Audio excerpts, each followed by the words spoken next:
Okay, welcome. Lag BaOmer, Halacha, sort of. And anytime you want to talk about Halacha for Lag BaOmer, it's always going to be not exactly Halacha, maybe a little bit more Kabbalah. That's kind of just what happened with Lag BaOmer. So I started actually preparing a shir for this for tonight, and then I realized it all sounded very familiar. So I realized we had a shir on a very similar topic last year. So I went and pulled up the old source sheet and reused some of it. That's maybe why this Shulchan Aruch copy is not so clear. I don't know. But I did add a chiddush. It's not exactly what we did last year, if anybody remembers anyway. I didn't remember. Um, I added some sources, so it's not all the same. It's a little bit different. And yeah, that's what we have. We're going to start with Shulchan Aruch, Orach Chaim Siman Tov Tzadik Gimel. Those are dinim hanoyagim bimei ha'omer. Those are the halachas that are relevant, that are applicable during the time period of the Siras ha'omer or boy dalit. When there's four halachas here, and we have on the page halacha base, which says as follows: Noyagim shaloy staper ad lag ba'omer. The practice is not to cut your hair until lag ba'omer.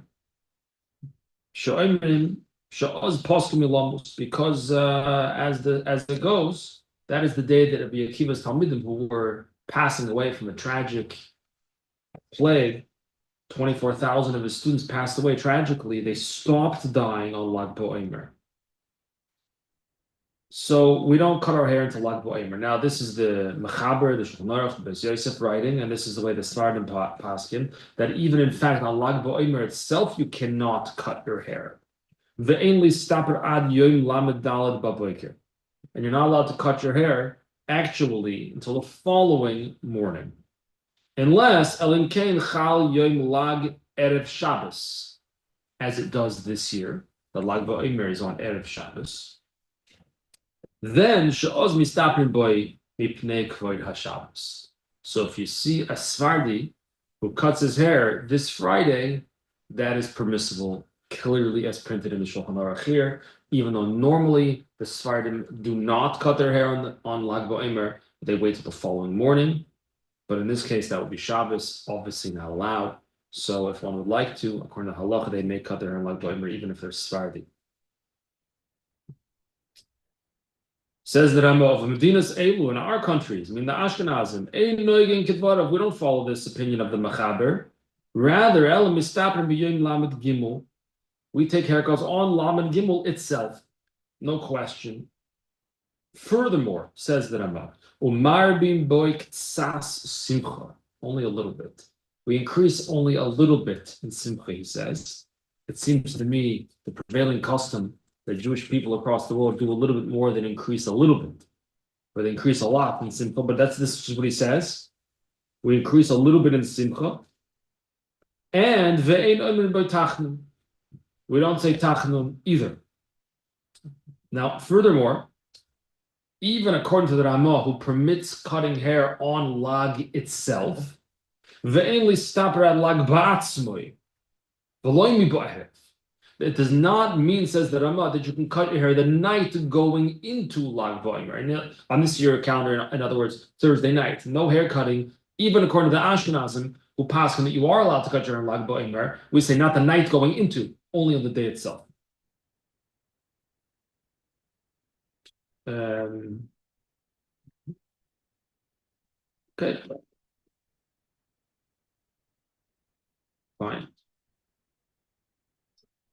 Fine.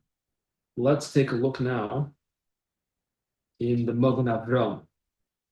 One of the things, and we've spoken about this in the past a little bit, I think, on these Wednesday night halacha sessions over here, Rabbi Avram Gombiner, he was a Polish Rav, a Posek, one of the most choshev commentators in the Shulchan Aruch. I think we mentioned last week that people were a little bit offended that the Sefer, which was published posthumously, was named Magen Avraham.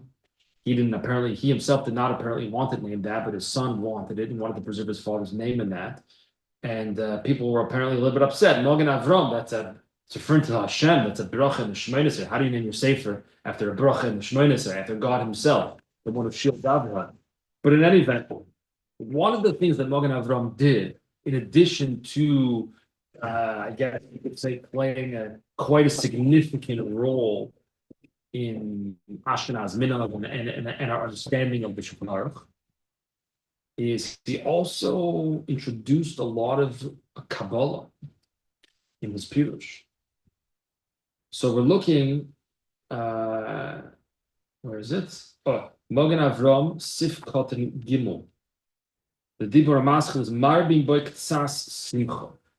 That's on the Ramah, who says that we increase a little bit of Simcha.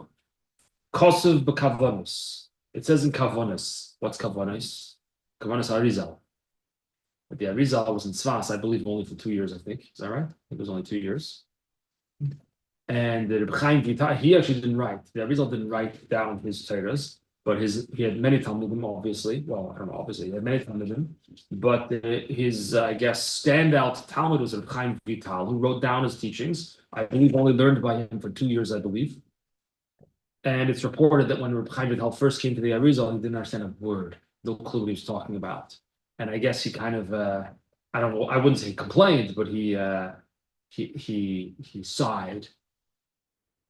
He lamented to his Rebbe, to the Arizal, his lack of understanding. So the Arizal said, "Come with me," and he took him on a boat on the Yam Kinneret, on the Sea of Galilee. The Kinneret took him on a boat, and they rowed out somewhere, and the Arizal told him to take a cup and scoop up some water and to drink it, which he did. And after he drank it, the Arizal told him that water you just drank was the well of Miriam. And from that point on, Chaim Vital had no problem understanding the Arizal, but he only learned by him for two years, and he wrote down all the Kisvi Arizal, the writings of the Arizal of Chaim Vital. So the Kavonos is a reference to the book of the Arizal. The Kosev Kavonos.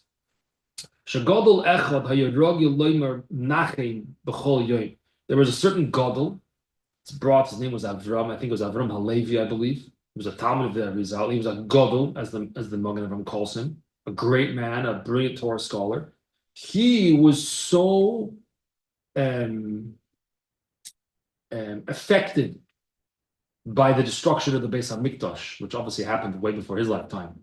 But he felt the pain of the Churban Beis Hamikdash every day, and therefore he would say Nachem, right, which is the insert that we say on Tisha B'Av. Nachem, for the consolation for the destruction of the Beis Hamikdash. He would recite it every day because he mamish felt the pain of the destruction. So he said it every day.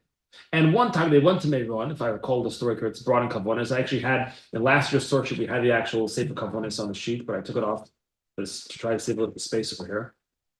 Maybe I should have left it on. But I think it says over there, they went to Meron, I think.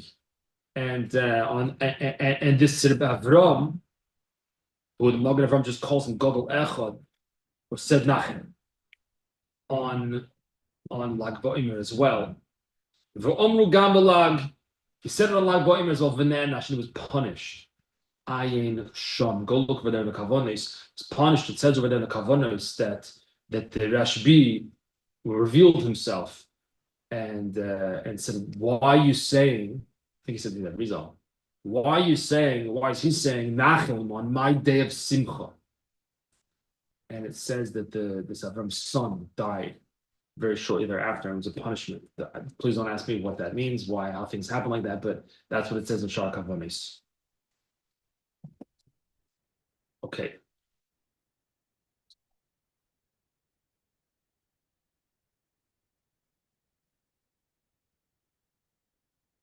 Let's now take a look at the next source on the short source sheet over here, on the right or the left.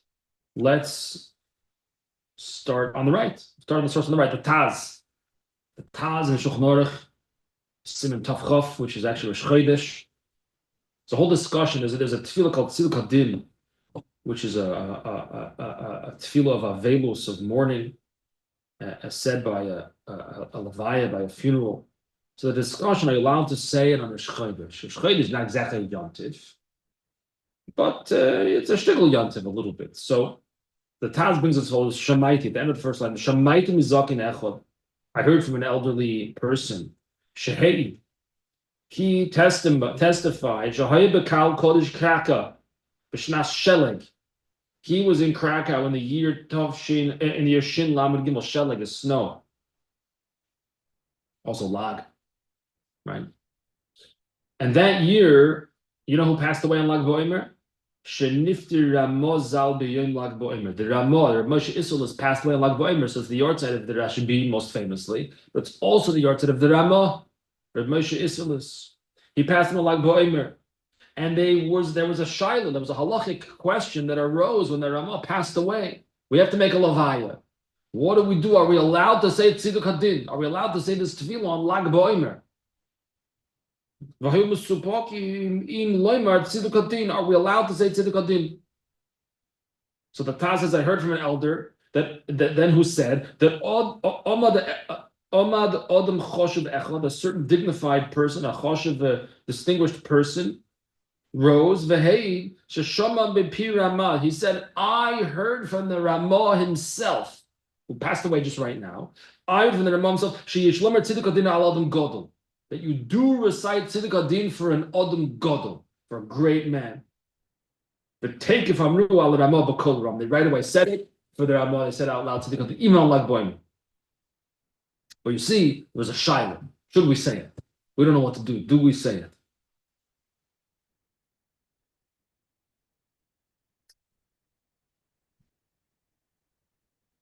Okay.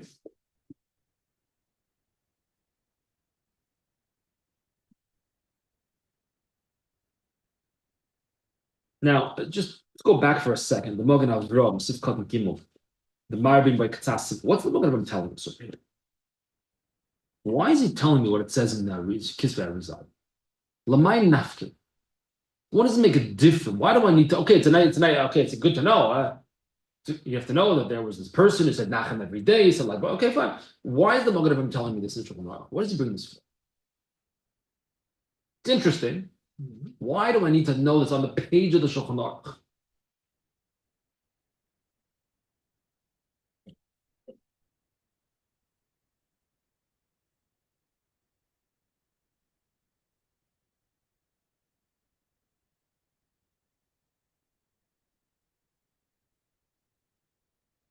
Maybe it's not 100% a Yom Tov. Like you want to kind of bring it down a little bit. It's not. Doesn't have the You want to say the Mogen Avram is trying to bring it down a little bit? Lag BaOmer. I'm saying it's not. Which we know it's not the same level as a Yom Tov. What does the Mogen Avram's Peter show? That it's a lower level or a higher, or that it's being. Well, you're still saying this something that an Availist would say, right? No. I'm sorry. Maybe I wasn't clear. I'm going back to the first source, the Shulchan Aruch, not the Taz, who speaks about Tziduk Hadin. So the guy who comes in and he says, "Don't say why is he saying Nachem on my happy day?" So it's elevating. He's elevating, showing this is on BaOmer. So let's go back to the Shulchan Aruch, the first source. No yigim shaloi l'staper lag loimer. What does it say? Lag. By the way, lag lo oimer. What do we say when it counts for? You say BaOmer. BaOmer, lo oimer. What do we say? Okay, think about it. No yigim shaloi l'staper lag lo oimer. She'oimrim. Why? Why do we not cut our hairs up till Lag BaOmer? But on Lag BaOmer, all of a sudden becomes mutter. Why? Shulchan Aruch says, She'oimrim, she'oz posku milamos. Who stopped dying on Lag BaOmer? Who stopped dying? The Kibbutz Talmidim. What's the Mogen Avram coming? By the way, there's another inyan of Lag BaOmer as well. It's not just about the Rebbe Akiva's Talmidim stopped dying. It's not just that, says the Mogen Avram Sifkat and Gimel. It's also based on the Simcha of the Rashbi. As this Maisa from Shara Kavonos illustrates that there's a Gewaldige Simcha specifically because of Rishon Bar Yochai, not because of the Poskel Lamos that they stopped dying. That too. The Mogen Avram is adding that there's another reason for the Simcha of Lag BaOmer. You hear what I'm saying? Mm-hmm. That makes sense? That's, I think, what really was doing. He's giving me another, because the Shulchan Aruch just says the simcha is, or not the simcha, but the reason why we are allowed to cut our hair now, we're no longer in mourning, is because the plague stopped, at least for that day, at least. By that, since they started dying again afterwards, but separate discussion. So comes the Magen Avraham and says, yeah, you know what? Not just that, but also the simcha of B'Shim Bar Yochai. Also, But what's he adding halachically? Is there anything halachically he's adding, or just giving more well, reason? that's a good question. We can ask the same question on the Mechaber. Why is the Mechaber B'chlal telling me that because they stopped dying? He doesn't give reasons, actually. He doesn't usually give reasons. Right. So B'chlal can ask this question. I don't know. We'll think about it. Maybe we'll come smarter. Let's try to get through some of the material. Okay. Then we brought Taz, who said that he heard from a Gadol Echad that the Ramah died on Lag BaOmer. They had a big question. It's such a day of Simcha. Maybe we're not allowed to say Tziduk Hadin. Okay. Now let's look at the Shulchan Aruch elsewhere. Siman Tov Peites. This is in the halachas of Sfiras HaOmer right after Hilchos Pesach. V'sofer hayomim, we know when we count Sfiras HaOmer, what do we do? V'sofer hayomim v'yashvuos. We have to count both the days and the weeks. That's what we do, right? Ketzad. How do we do that? How does it work? B'yom arishoin omer, on the first day you say, hayom yom echad. Today's the first day. Now the Ramah adds a word. What word does the Ramah add? BaOmer. Hayom yom echad BaOmer. Do we say that? We, I mean, I'm assuming everybody at this table, and I'm assuming many of the listeners in YouTube land also. Or Spotify land if you listen to the audio recording afterwards. No, we say la. So LaOmer. I looked it up. Look it up. But We're saying around it. So most, I would imagine most Yidden that are at this table, I think probably everybody at this table, and probably many of the Yidden you know, if not maybe even all the Yidden that you know, don't say what the Ramah writes. We don't say Yom Echad BaOmer. We say LaOmer. Now, some are noyeg like the Ramah, by the way. There are some.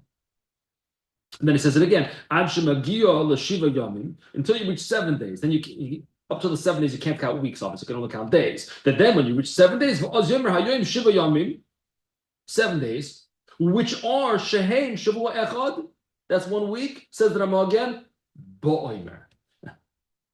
We say LaOmer, or most of us have to say LaOmer. But yet, when we come to referring to the day, how do we refer to it? Lag BaOmer. Like the Ramah, it was his day after all. That's why some say that that's the reason why we call it Lag BaOmer, in deference to the Ramah, whose yahrzeit is that day. And he said you should say, when you count, you should count BaOmer. But check this out. Look in the next source over here. Look at the Sichos, this from the Rebbe. Someone asked, why do we say Lag BaOmer with a base and not Lag LaOmer, which is the way we actually count? When we're going to count the Sfiras HaOmer that night, we're going to say 3 days, 33 days. Don't say it, right? Well, not today. Oh, yes, that's Doesn't not matter. close. So the Rebbe writes, Sifrei Poland, in the Polish Svarim, whatever, certain Svarim of Muva, Shalag BaOmer b'gematria Moshe, without the Vav in Omer, by the way. Lag BaOmer is numerically equivalent to the word Moshe. By the way, what was the Ramah's name? Moshe. Okay, but that's not what he says here. Lahoir, just to point out, the Rashbi hoya nitzitz Moshe. That Reb Shimon Bar Yochai was actually something of a reincarnation or a spark of the neshama of Moshe Rabbeinu.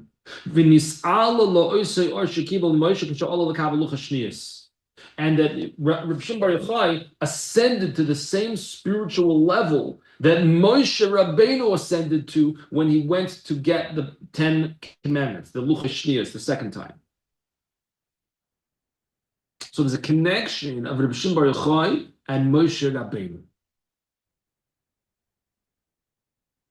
Let's go with that connection, okay? Ready to go with the connection? Lakuti Hashas LaRizal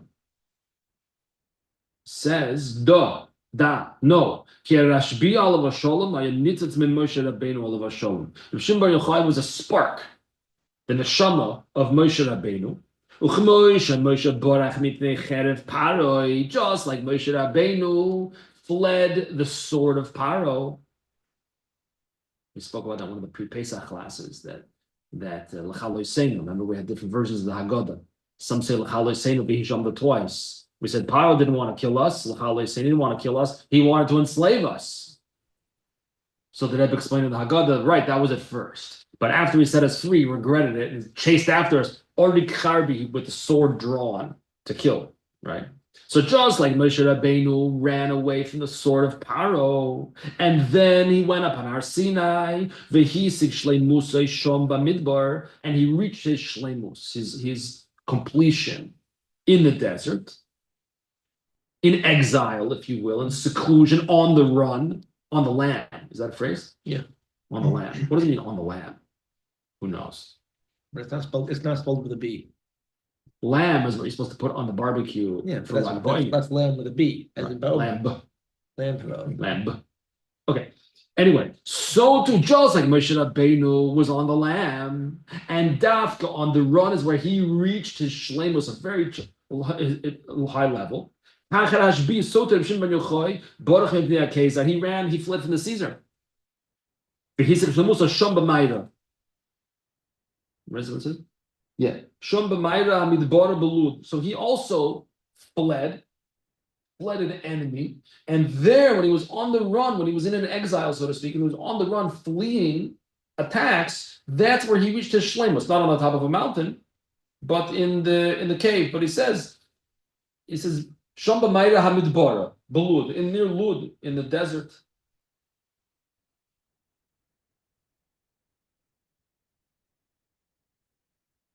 So what do we see again? We see further the connection of Reb Shimon ben Yochai and Moshe Rabbeinu. Should we continue to go with that? Should we run with that? Pun intended. Let's run with that. Next page. Magala Mukos. Givaldik. You heard of Magala Mukos? The name says all you need to know. The name of the sefer. Magala Amukos, the revealer of the depths. You ever open up the sefer Magala Amukos? Open it up in a matter of seconds, you will know why it's called the Magala Amukos. It's a very, very deep sefer. So, You'll know better here. yeah, Ashgacha Pratis. I was on the land myself the whole day. Didn't have time to charge the phone. Ashgacha Pratis.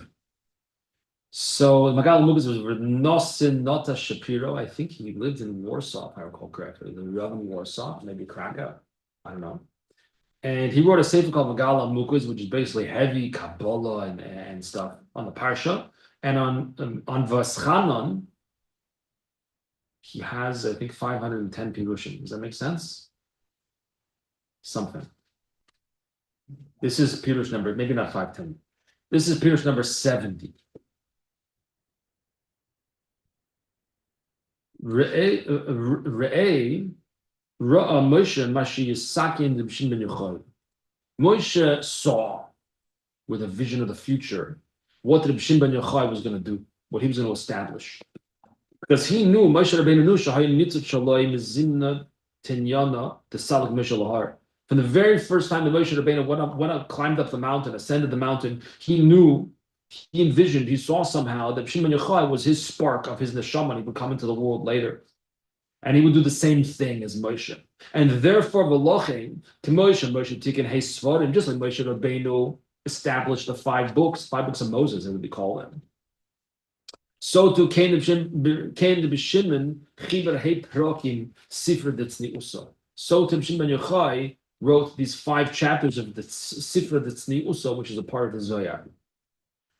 V'zeh soid pasuk alisa lamorim shavisa shevi tilim. This is the secret in the pasuk that says alisa lamorim. You went up the mountain, up on high. Talking about shavisa shevi, and you got shevi means like a loot, something like that. You got something. What's shevi? Noitrikun Shimon ben Yochai. You went up the mountain, and you know what you got? You got the Rashbi. on the top of the mountain. That's who Moshe Rabbeinu found up there. The Rav Shimon ben Yochai. That's where connected to him. So there's an intrinsic connection between Moshe Rabbeinu and Rav Shimon ben Yochai.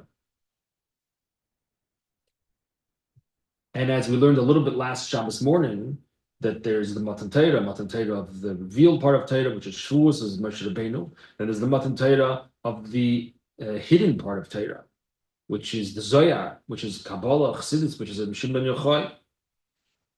Now, just to conclude with the Shut Marsham brings an interesting mice over here that says that Ashbi in the Gemara Masech the Sukkah that Yochol ani liftos kol ha'olam kol min adin.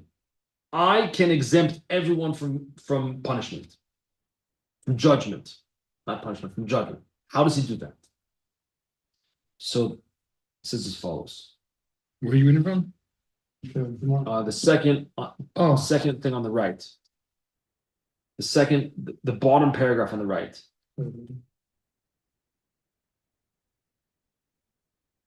The second line. Want to explain to you what it says in the Gemara Masech the Sukkah. I am able, Rashbi said, I am capable of exempting everyone from din, from judgment. So how does that work? If you're talking Levar Apima Shekos B'Sanhedrin Daf Tzadik Aleph, based on the Gemara Sanhedrin, Amalei Antoninus LeRevi. Antoninus said to the Rebbe as follows: Guf v'neshama, a body and a soul, they can exempt a person from judgment. How so, Ketzad? BaOmer, because after they come to the court, they go to court. I was in court this morning, by the way. I went to support a yid who was whatever. Well, Hashem, it actually was a good din, very, very good for him, thank God. But how so? We come to court, and the prosecutor says to the body, "You sinned." And the body says, BaOmer, me? I'm a hunk of flesh. I did nothing. Neshama chata. The soul is the one who sinned. He made me do it. Without the soul, I'm just a hunk of flesh. As soon as my soul left my body, look at me. I'm like a stone, an inanimate object. And then, okay, the prosecuting attorney goes to the neshama and says, "You sinned. You're going to be punished." But neshama meres, me? I sinned. I'm a soul. I didn't do nothing. Guf chata. The body's the one who did it. From the day that I left him, the neshama says, and meaning the neshama left the body. I'm like flying in the air like a bird. I sinned. And the neshama says, I'm not able to sin. The body says, I'm not able to sin. So who did it? So what's going on here? Here's the mashal. A king has a very beautiful orchard. And he decides, my orchard is so beautiful, I don't want people to come steal my fruits. So I'm going to put watchmen in what kind of watchman did he do? A chiger, a guy who's limps, he's lame, and a summa, a blind guy. Not the best combo. What does he do? He takes the lame guy, he can't walk, has a hard time walking, he's limps or whatever. He puts him on top of the blind guy. The blind guy can walk, no problem. So the chiker is going to direct the guy where to walk to make sure that they're watching over the orchard. No thieves should come. So I'll judge. They're like one guard, basically. I'll judge them as one. Ayin shom. Now, the halacha is vahine kaimalon d'shnaim she'osu malacha. If two people do a forbidden act on Shabbos, two people do a malacha together on Shabbos, what's the halacha? Who gets punished for that forbidden act on Shabbos? Im ze yochol v'ze yochol. If each of them were able to do it on their own, im ze yochol v'ze yochol, shnei p'turin. They're both exempt from punishment. But if each of them would be unable to do that forbidden act, that malacha, on their own, and they were only able to do it when they joined forces, then they're both chayav, they're both punished for that. And he says that the same thing probably applies in other places too. Any forbidden act If you could only do it with someone else together, then you're both chayav. Va'ayin shuvas adashba chelik aleph. Okay, isim chokes. L'chacham tzis and pei beis v'shayos yovitz chelik beis and not. Okay, let's see. Where does it go? Oh, v'lachin guf v'neshama v'ze'en yochel v'ze'en yochel chayavim. Therefore, both the body and the soul, that neither of them are able to sin on their own, and the only way they can do a sin is when they join forces. Chayovim, they're liable. However, getting to our point, and what this will conclude, Avalhine b'Shabbos in Masechta Shabbos and Bavur, the Rabbi Shimon Soiver, Rabbi Shimon holds the Gam b'Ze'enu Yochel Peturim. Gewaldig. He holds different. He says that even if each of the parties who did the forbidden act, even if they were both unable to do it on their own, and the only way they could do it is if they joined forces together, Peturim, they're not liable for it. So in case, so therefore, according to the Shimon L'Shitos, according to the Shimon, Guf and Neshama Peturim in Adin, Gewaldig. The body and the soul are both exempt from punishment, from judgment. Why? Because neither of them could do the act on their own. And the Shimon paskins that if you can't do the act on your own, you're actually potter. That's what the Rashbi means in the Gemara Sukkah. That's what he means. It means halachically, because I hold that if the neshama and guf are each incapable of doing the forbidden act on their own, and I hold that in such a case they're potter. Yeah, you hear? Mm-hmm. You're gonna say we don't pass him like Reb Shimon. We don't pass him like him. So this is a very fancy idea, but we don't pass him like him. Says the Shut Marsham Mikol Mokim Nevertheless Hayoim today like BaOmer Shui Lula Drashbi Zechus Yogan Aleinu. I'll call. What is this? I'll call. What is it? I'll call a mason leyosim p'tur min adin. We go like Reb Shimon on his day. So on like BaOmer, we're passing like Reb Shimon that even if the only way they could have done the malacha is if they joined forces, no, they're potter. So says Reb Shimon, I take everyone off the hook. I get everyone out of punishment, So which is the what Moshe Rabbeinu does, which is what Reb Shimon does. That's what the real Rebbe does. That's what a Moshe Rabbeinu does. He finds a way to make it good for everybody. I don't know if this was halacha, but that's what it officially was halacha. So what's the connection of all these things? It's just different things, like different tidbits. I don't know. You have to figure it out. I think I started with a connection, but then I lost the connection. And I don't know. What's the point? The point is it's not a day to sleep through. It's not a day to miss. You see how the excitement of BaOmer has spread across Klal. So people are celebrating, they're excited. They don't know what they're celebrating. What is excited about? And people say, Reb Shimon. Yeah, what about it? What about it? It's like beyond. Like BaOmer's take, it's completely beyond. You see, we learned a little bit Taka. What's Taka de Simcha? We learned a little bit about it. Talmidim stop dying. It's also Rashbi's day of Simcha. It's a very holy day. Okay, we learned a little bit about it. Connected to Moshe Rabbeinu.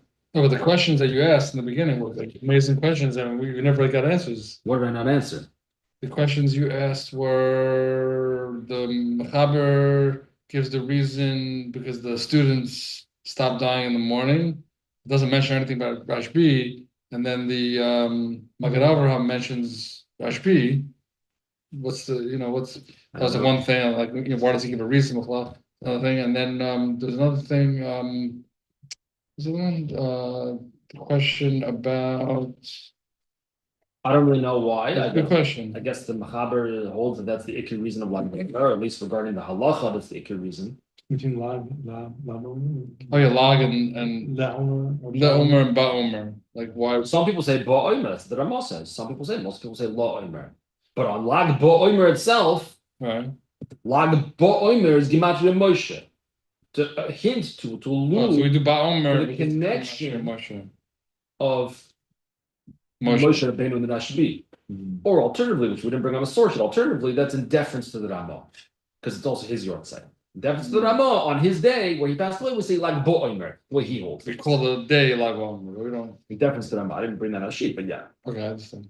All right, that question's answered. Okay. Anyway, Shkaya. let's now do the Chassidic portion. That was Chassidus, or that wasn't really okay. Chassidus, Kabbalah, Halacha. I don't know. Sometimes it all kind of. If it's in the Shulchan Aruch and it's in the Halacha thing, It counts as Halacha, right? Yeah, it counts a lot better. That's what I want to bring out with Magen I'm telling us.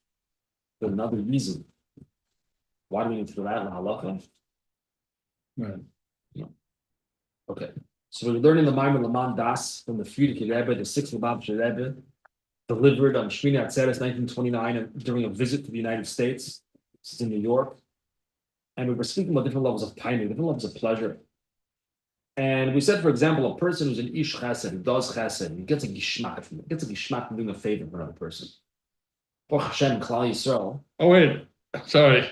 Maybe I mean this is a far-fetched thing, but it just dawned on me. Maybe he says that to explain why the Ramah says BaOmer. Because we just explained BaOmer. In other words, he's according to the Mechaber, he doesn't bring the reason Bechlal over here by Yochai. So the whole explanation we gave why BaOmer instead of LaOmer doesn't stem because he doesn't bring that at all. He doesn't bring that reason for whatever reason. That's a simple question. But he's maybe explaining why the Ramah says BaOmer. Stretch, no? It's a stretch, completely stretch. But I just thought. I'm not saying you're wrong. And also the Ramah. It's a stretch. Why does he have to say BaOmer? Like, what is he really adding? Like, That's how you count. and the Yom Echad BaOmer. and the Mechaber, what does the Mechaber hold? You don't say BaOmer. You don't say I think anything. the Sfardim say LaOmer. But he doesn't say I that don't either. actually know what the Sfardim say. So he's coming to say, but he doesn't say LaOmer. He doesn't say anything. Right. He doesn't mention either. So the Pasha thing, when you first look at it, is like he's just adding the word BaOmer. Like in other words, LaOmer, BaOmer. Forget about that part of it. Just like of the Omer.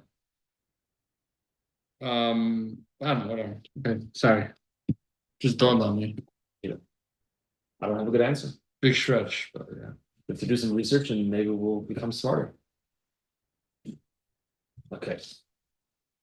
So in this Maimer, the Frierdiker is discussing right now the concept of time of the pleasure. And some people are an ish chesed, they're people that just do chesed. And Baruch Hashem, we have many people that do a lot of chesed in many kehilas. You have the Bikur Cholim rooms in shuls, you have all sorts of in hospitals. I mean, yeah, Baruch Hashem, many Yidden are very, very involved in chesed, Baruch Hashem. And many people have yishmak from doing chesed. The Ron Ban Avram Avinu had yishmak, enjoy doing the chesed. But we said that really, the midos that we're acting upon, good midos, for good things, need to be directed by seichel, by intellect. Because otherwise, he gave the example, if you don't have intellect involved, then when the child asks you for a knife, last week we learned about knives in halacha, then the kid's gonna cry and beg and cry, and you go, okay, you can have the knife. You need seichel to be mavchin, to discern when is it proper to give chesed and when is it not proper to give chesed. Sometimes doing chesed is actually not good at all. It's not chesed, it's the opposite of chesed sometimes. And sometimes the greatest chesed you can do is say no to somebody. Sometimes it's the greatest chesed.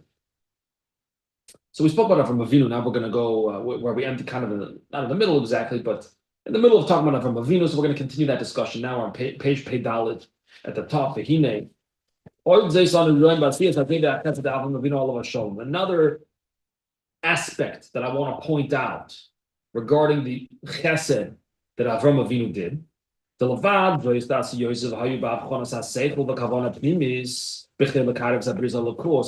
from the fact that, as we mentioned last week, that his acts of kindness were with havchonas haseichel, that he used his seichel to discern and determine who, what, where, when, why, to do his chesed in the proper way. And his inner goal, his inner purpose, his intention of doing the chesed was to bring people closer to Hashem.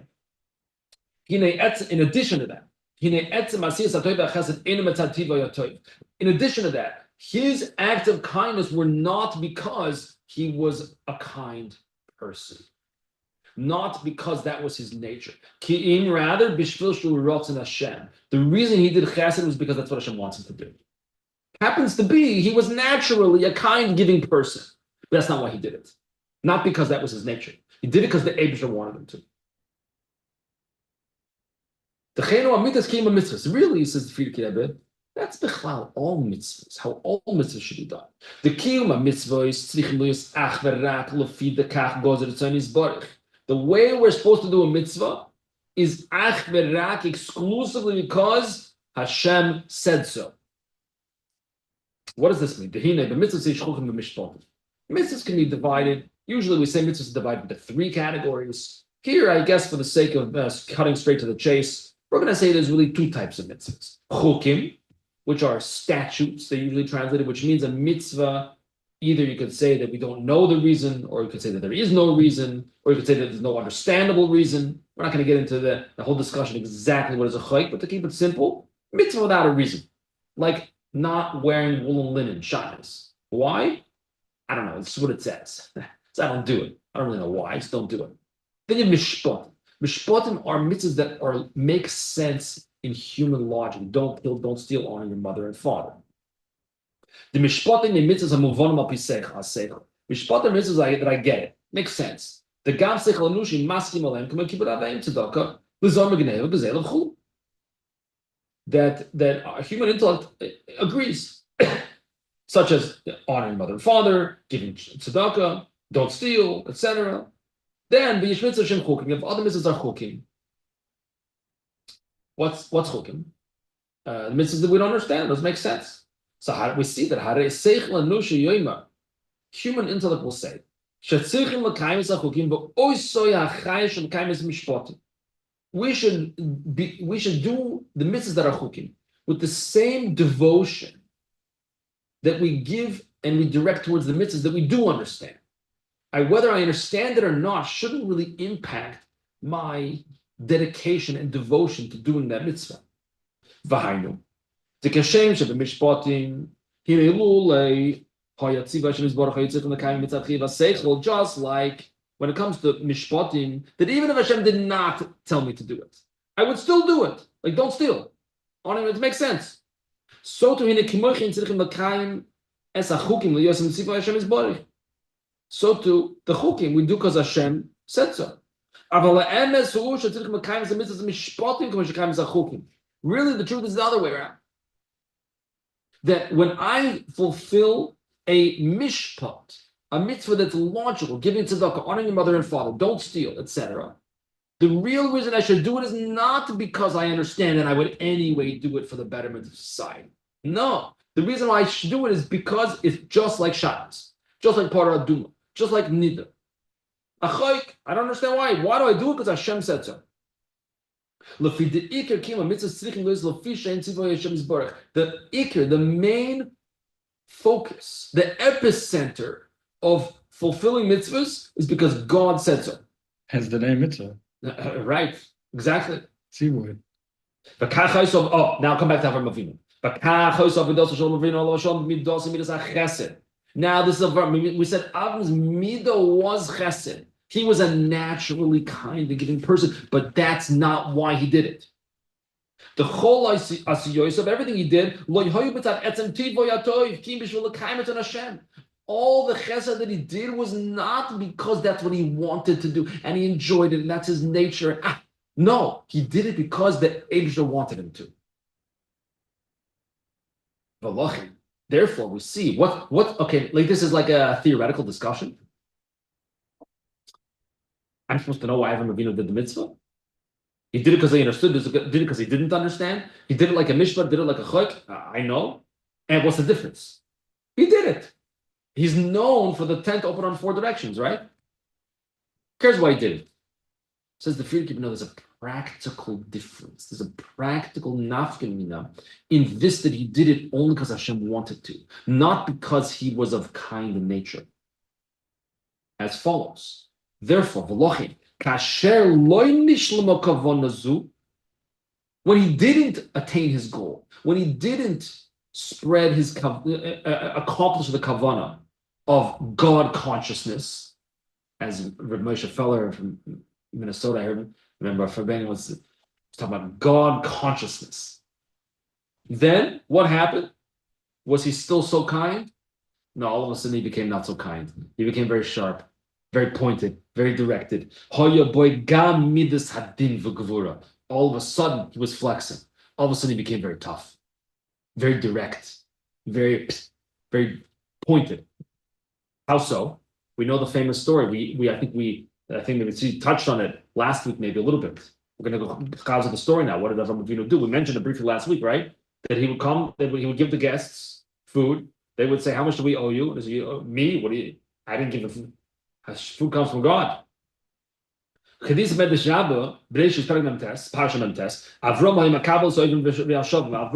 brought in all the passers-by. They would eat, they would drink, and they would say, "No, machabruch." Say a blessing, say thanks. What should we say? He would say, Omru should say, Baruch kel olam shochalnu shaloi. You should say, blessed is the God of the world, we have eaten of his food and drink. If they would accept that, then they would drink, but also they would go on their way. But if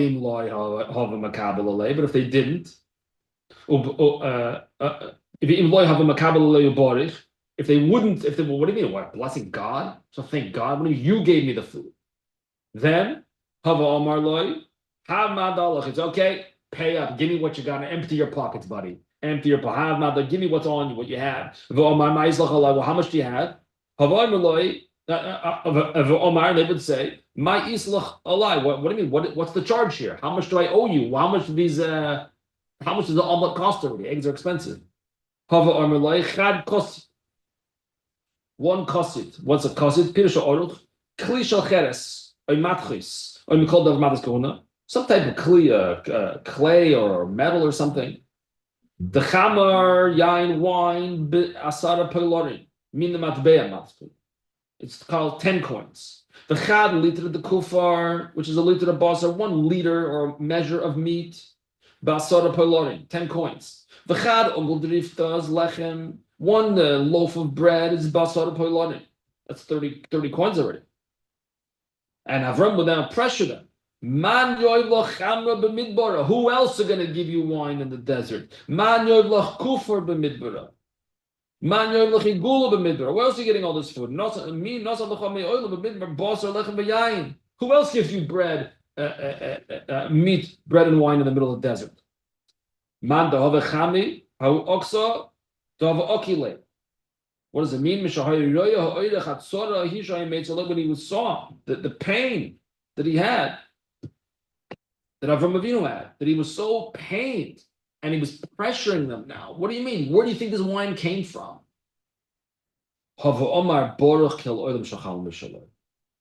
Then they would bless Hashem. So we see the practical difference is that Avram Avinu didn't do because he enjoyed it. He did it because Hashem wanted him to. Hashem told him to. It was a command from Hashem, which means we got to get it done. It needs to happen, not because I want it to happen. You saw the Matseva, Shalom Lipsker, all of us showing Pastor Elisha. You saw the Matseva? We spoke on the last Shabbos, and sure we spoke about it. On the Matseva, it says on the bottom that he was accustomed to say L'chatchila Riber, which is saying that in Marash. L'chatchila Riber means just go straight over any obstacles. Then it says in like in Yiddish letters, get it done. Get it done. So from Avinu was saying, get it done. We have to make them bless Hashem. If they're going to come and eat my food and drink, well, I need the money for this. I need them to pay me. I don't need money. That's what I need. I'm here to spread God consciousness. If that's not happening, then no more Mr. Nice Guy. Because we got to get it done. We got to spread God consciousness. So all of a sudden, I ain't so sweet. I ain't so chesedic. Now I'm going to pressure you. All of a sudden, Avram Avinu, Mr. Nice Guy, is turning into Gvura of a Toikef. He's trying to compel them to bless God.